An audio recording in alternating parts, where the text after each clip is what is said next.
Compared to the more modern, high-tech, and fast fighters, the Warthog seems like a bull in a china shop, ready at any moment to burst into the midst of battle and just destroy everything in sight. Its brutal appearance and habit of destroying enemy objects from close distances still evoke the respect from friendly forces and awe in the hearts of enemies.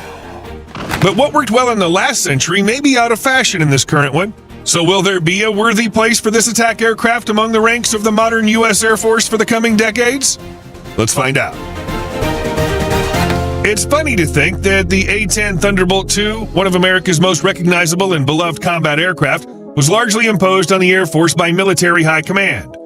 The experience from World War II and previous combat encounters helped the U.S. Air Force to finally formulate its own doctrine, which assumed the enormous advantage of strategic bombing and air superiority over close air support, CAS. The military firmly believed that the best way to suppress adversaries was to destroy their vital targets with the powerful Boeing B-17 Flying Fortress and B-29 Super Fortress strategic bombers.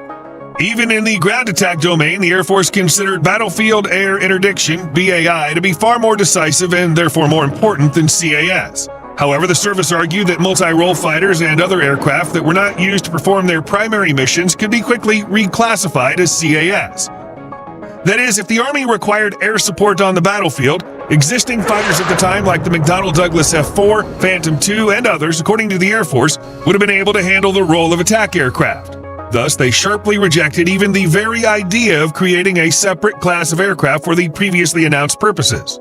The trend had clearly shifted away from aircraft designated A, attack, in favor of their winged cousins designated F, fighter. The Army, on the other hand, did its best to convince officials and the Air Force of the critical need for an aircraft that could carry enormous quantities of ammunition, hover in a specific area, and add excellent maneuverability with the ability to withstand hits from enemy ground fire. Moreover, by the early 1960s, the Army was evolving around new air mobility tactics and needed close air support capable of adapting to these very tactics. After the Vietnam War, the U.S. Air Force realized that the Republic F-105 Thunder Chief and F-4C fighters, not designed for close combat operations, were unable to provide the accuracy, survivability, and stability needed to effectively support troops on the battlefield. Therefore, they were forced to recognize the need for a specialized attack aircraft capable of operating at low altitudes and withstanding the most severe damage. Even World War II attack aircraft like the North American T-28D and Martin B-26 Marauder couldn't save the situation. The T-28D's slow speed and lack of armor made it extremely vulnerable to enemy ground fire, and the aging B-26 was eventually withdrawn from service due to design problems. The best temporary replacement, albeit only partially, was the Douglas A-1 Skyraider, which could carry over 8,000 pounds of bombs, circle over a specific area of the battlefield, and quickly respond to calls for fire support. However, their number was very limited, and production ended in 1957, and the A-1's inability to destroy targets with heavy armor did, to put it mildly, not go well with friendly forces on the ground. In short, the Air Force started to think about creating a literal tank with wings. A request for a specialized CAS aircraft was issued by U.S. Air Force Chief of Staff General John P. McDonnell in 1966. As the threat of Soviet armored forces grew and the need for all-weather offensive operations expanded, requests to contractors were revised several times by 1970, resulting in the primary requirement being that the aircraft be designed specifically for the 30mm rotary cannon. Many people still make fun of the A-10 on this topic, saying that it was the first aircraft built for a gun and not vice versa. In their request, the service also specified a maximum speed of 460 miles per hour with a mission radius of 285 miles, a takeoff distance of 4,000 feet, an impressive external load of 16,000 pounds, and then polished off all at once with a price tag of $1.4 million, which today would be a little more than $13.5 billion adjusted for inflation. The Air Force received offers from 6 manufacturers, but ultimately chose Fairchild Republic, signing a contract with them in 1973 for the production of the first 10 A-10s worth $159.3 million, or $1.13 billion today. In parallel with the production of A-10 prototypes, the Air Force commissioned General Electric to prepare the killer GAU-8A Avenger cannon and develop the TF-34 GE-100 engine for the Warthog. All this cost another $23.8 million and $14.5 million respectively, or $169.1 and $103 million today.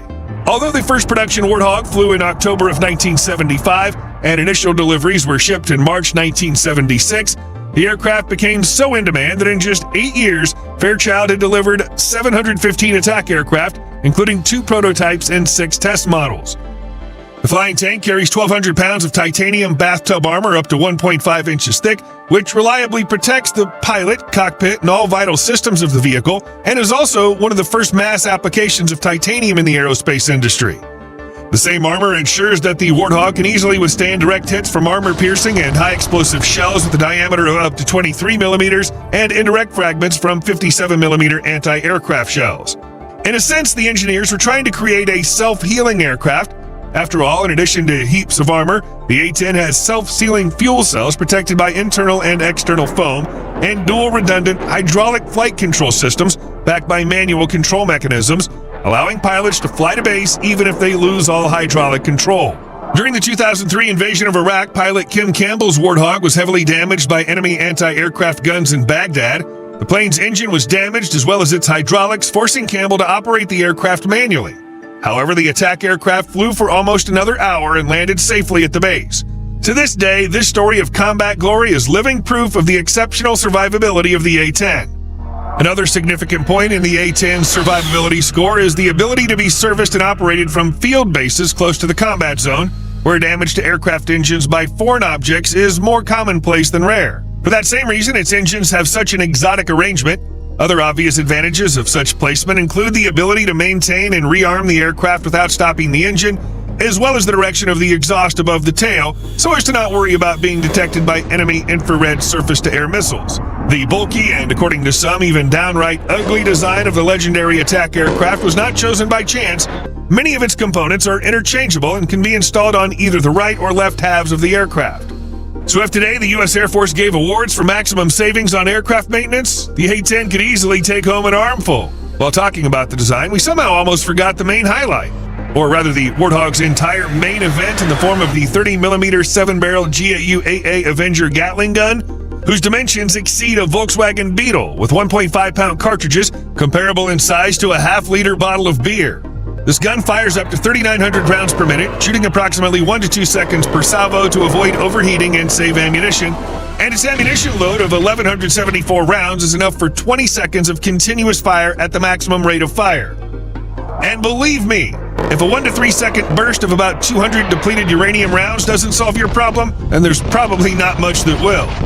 The gun takes literally half a second to reach its maximum firing rate and is accurate enough to hit 80% of the targets in a small 40-foot diameter circle from a range of about 4,000 feet. And all this to the accompaniment of that well-known A-10. And if you, as a Warthog pilot, manage to use up all the ammunition for the Avenger, then you always have at hand, or rather under the fuselage, AGM-65 Maverick guided missiles, Hydra 70 unguided missiles, Mark 82 and Mark 84 bombs, GBU-12 Paveway 2 laser-guided and GPS-guided bombs, as well as the GBU-38 JDAM. During the Gulf War, for example, A-10s fired 90% of the AGM-65 Maverick air-to-ground missiles used during the conflict. Although, of course, the list of Warthog's military glory is not limited to only this. It served in the Bosnia-Herzegovina theater of operations in 1994 and 1995, then returned to the Balkan region as part of Operation Allied Force in Kosovo in March 1999, where the A-10 was deployed in support of search and rescue missions, such as the one for a downed F-117 pilot, and then eventually reassigned to ground attack missions. This was followed by the 2001 invasion of Afghanistan, in which Warthogs did not initially take part, but a year later were deployed to Pakistan and Bagram Airfield, BAF, in Afghanistan to conduct a campaign against the Taliban and Al-Qaeda during Operation Anaconda. If you thought that Operation Iraqi Freedom, which began in March 2003, did not involve the direct participation of the A-10, now's the time to change your mind. After all, at least 60 of these aircraft took part in early combat, and according to a declassified aviations company report for April 30th, 2003, these attack aircraft had an 85% combat effectiveness rating and fired 311,597 shells from their 30mm reserve during the invasion of Iraq. In further flights from 2006 to 2013, A-10s reported 19% of CAS missions in Iraq and Afghanistan, which is more than the equally famous McDonnell Douglas F-15E Strike Eagle fighters and Rockwell B-1B Lancer bombers, but still less than other regulars at the General Dynamics F-16 Fighting Falcon Air Hall of Fame, which completed 33% of such missions. After several missions in Syria in 2015 to destroy more than 100 ISIS oil tankers as part of Operation Tidal Wave 2, and also providing CAS in Afghanistan in 2018, the need for the A-10 has slightly subsided.